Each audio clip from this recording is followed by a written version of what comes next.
Hi everybody and welcome back to my YouTube channel. Today I am doing a review of the July monthly subscriptions from Uniquely Creative, both their main collection and their Storyteller collection. I'm going to start with the Storyteller collection. I have a lot to say in regards to this collection, but let's get into what we get this month. So this month's collection, I could take it or leave it. It's nice, it's fine, doesn't blow me away, the inclusions don't blow me away. The book gives you a preview of what's included in the August collection for the main kit. It does look okay, but I'll talk more about that once we review the main collection. In this month's Storyteller, we get these flowers, we get half a packet of doilies,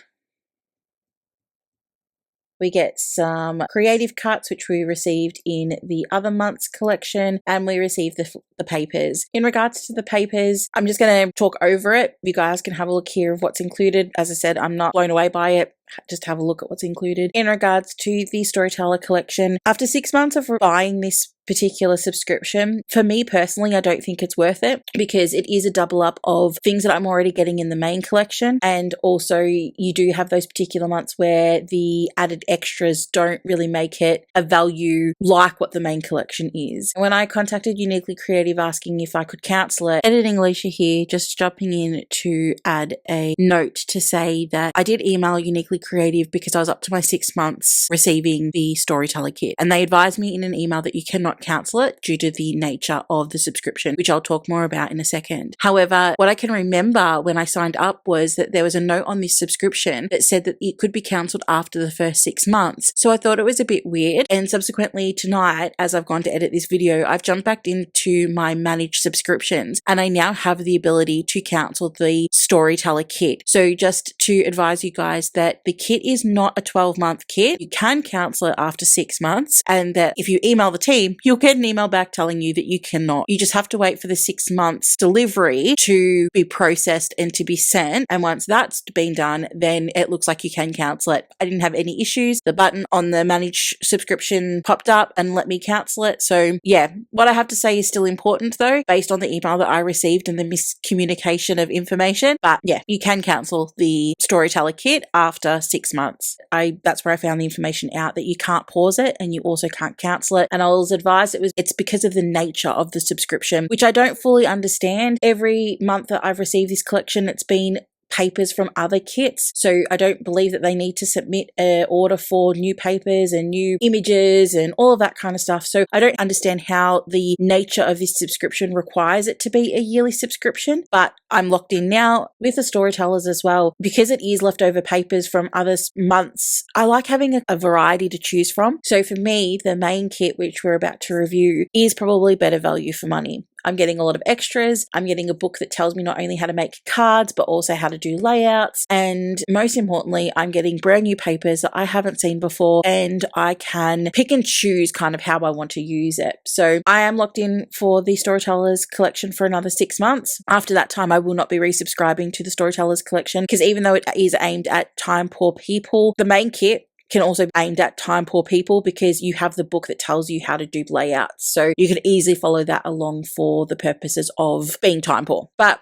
we'll get into the July review of the main kit, and we do receive a thick sticky tape, and mine was a little bit damaged, which isn't a problem. I'm going to unwrap this here so that you guys can see. I've got a couple of dints on the edges of the sticky tape, but the dints are more noticeable when it's all wound up like this. Not that noticeable, and when you lay it flat on paper, it's also 100% not noticeable. We also get this stamp, looks like a postcard. We get some creative cuts, and I'm going to play around with these in a moment and just give you guys some ideas for how to use those in this month's subscription. You get some paper doilies, you get some rub-ons, which we've received a few of these in our last couple of weeks, which is fun because they are coming back into fashion. And we get the stickers, the puffy stickers, which I really, really like because they're nice and thick and they have a really good stick to them. And then we have the paper collection, which we'll get into. So this month's theme is about animals, cats and dogs specifically, and they've used a muted palette. So it is browns, creams, some like olive greens and some pinky colors too.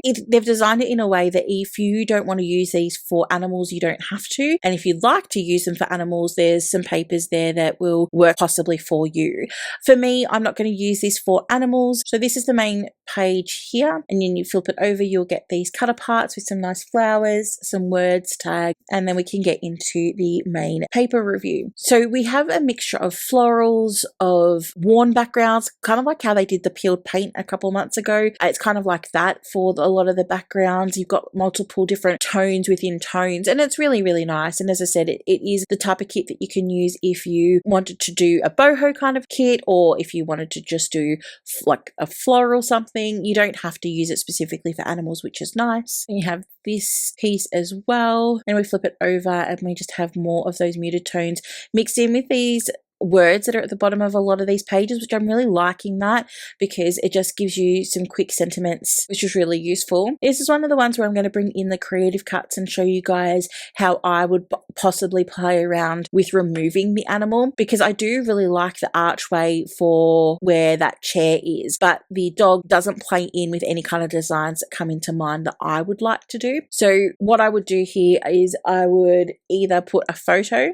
over that dog, or I would use the creative cuts. So there's a few creative cuts in our collection that we received this month. The color tones really play into the aesthetic of this particular page. So I'm going to grab 3 different types of cut aparts here, and what I'm going to do is I'm going to lay them over where the dog is. And as you can see, it's quite easy to change up this design just with adding one of those embellishments. You could use the same color family, you could change the color family. I mean, you don't even have to use florals, you could change it to be something else if you wanted to as well. I think for me, the first cut apart that I put on the page fits in the best for what I like aesthetically, but you don't have to just keep that dog in there if you like the rest of the page. So once again, the backs are really nice and muted. It's just a real nice subtle look for the back, which I like, and we have these sentences on the back here. This page here, we have a mushroom, flower and cat, but I really like the text, and I like that whole section that has that's been emphasized here. But for me, I would put a cut apart over it, and I like how the cut apart looks when it's actually overhanging the page, which I believe is the 3rd cut apart that I'm about to put on. This one here, it just fits in really, really nice. It blends in with the flower above it, and it looks nice when it is over that particular page. And the back is just these triangle patterns with like an ink stain, which looks really, really nice. As we then have this, it's very wintry, it's very boho, it's a nice collection. Does it blow me away? No, but it's because we've seen these colors before, we've seen the flowers before, and that's not a criticism. It's just that for my 6 months that I've been subscribed, I've only seen like a couple months very similar. The benefit of having it be similar is that you can interchange a lot of the papers, and if you've got some left from one month, they will work with another month, which does make it beneficial. And it adds into the reasons why I think that the main kit is better value for money than the Storytellers, because you do get more options, you do get more leftovers, and you have more choices. With these cut aparts here, I laid over some of the creative cuts over those, and as you could see, you could easily reuse those for a different purpose, or you could just use the back page here, which is that nice muted pink. We have these cut aparts here, which are the tags, and this one here is really good because there's not a lot of animal references, so you do have the ability to intertwine that into your kit if you aren't going to use it for animals. One of my favorite pages is actually this page here with the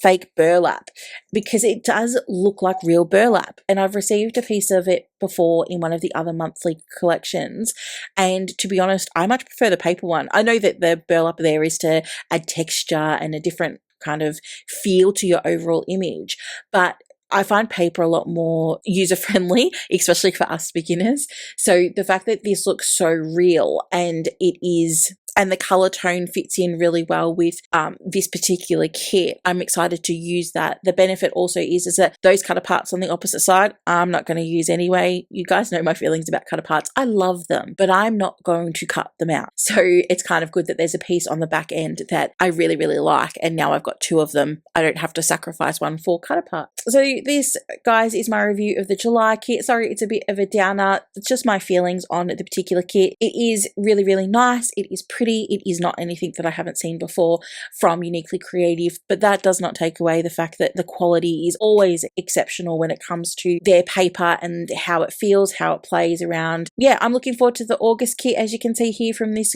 preview, it does look like it is something different that I haven't seen before. So for me as a new-ish subscriber, because I have only been doing this for 6 months, it's going to be really exciting next month to actually see how that plays out in real life. So I'm excited to see what next month is. We'll see if my opinions change next month. But thanks guys so much for watching, and I'll catch you in the next one. Okay, bye guys.